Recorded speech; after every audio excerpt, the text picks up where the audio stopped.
Hi everybody, Mandy here.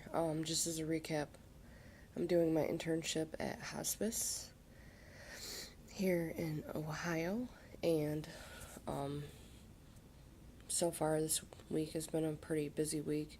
We're getting prepared for Love Lights, which is a memorial service in honor of the loved ones that have passed away. Um, it's kind of a display of sparkling tree lights and glowing luminaries that are displayed on the front lawn of hospice. We have a huge front lawn. It's actually an older building where they used to care for the elderly. It's actually pretty neat. Like, the lawn is bigger than the actual building itself. Um, I'm really looking forward to that this week.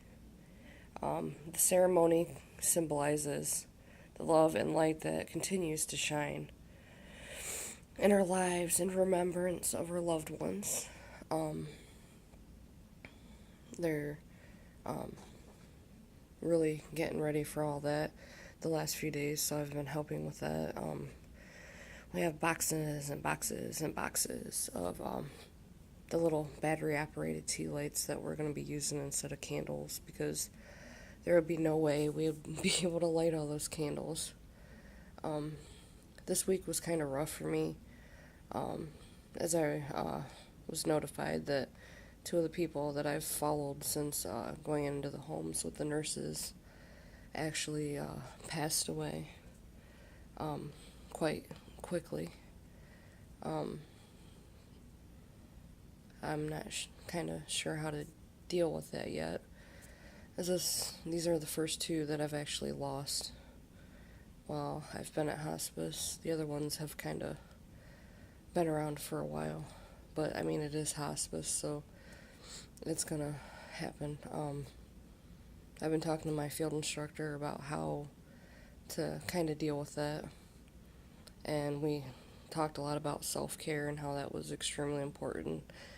And we actually have like a little memory garden at hospice where we can take a rock and write the name of the person that um, we cared for, or someone that we loved, and place it in this little garden. And then once that little garden gets full, we're actually going to make one outside as like a memorial garden. This week also, we discussed actually starting a parent group for parents that have lost their children, um, as a grief support group. We were also talking about a few of the other groups that we're going to be teaching about death and dying and how to cope in bereavement terms with that. So that'll be coming up. Also this week, one of our children's group ended this week. They were all kind of sad to see that happen, so was I. Um, During that last group, we read a book called The Invisible String. If you ever get a chance to look it up, it's a really neat book. It kind of explains to children that even when loved ones pass away, or if a child is dealing with like separation anxiety, that type of thing, that we're all somehow connected in a way with this invisible string. It's really neat, so if you get a chance, check that book out. Sorry, I keep saying a lot.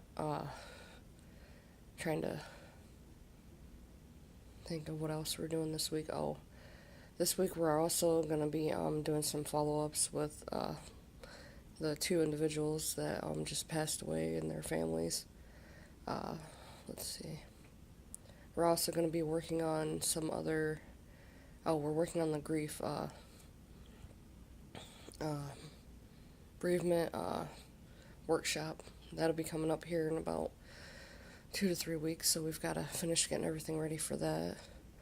We also have two more children's groups that are going to be coming to an end too, so we're trying to get things finished with that. Those groups are actually going to be able to take away like a little booklet in remembrance of their loved ones that have passed away, whether it be one individual or multiples.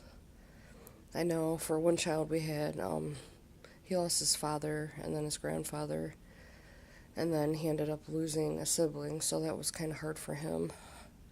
Then we also have a few cases where the grandparents were actually the ones who raised them, and they had recently lost their grandfather. It was actually a twin boy and twin girl, so that was kind of interesting to see. But to wrap this up, hope you all had a happy Thanksgiving. My question for this week is, in what way do you feel that do you feel that honoring your loved ones is more individual, whether it helps with the grief, or wait, no, that's not a good question. How do you deal with grief yourself, whether it be individually or together as a family? Please leave your comments. Thank you. Bye.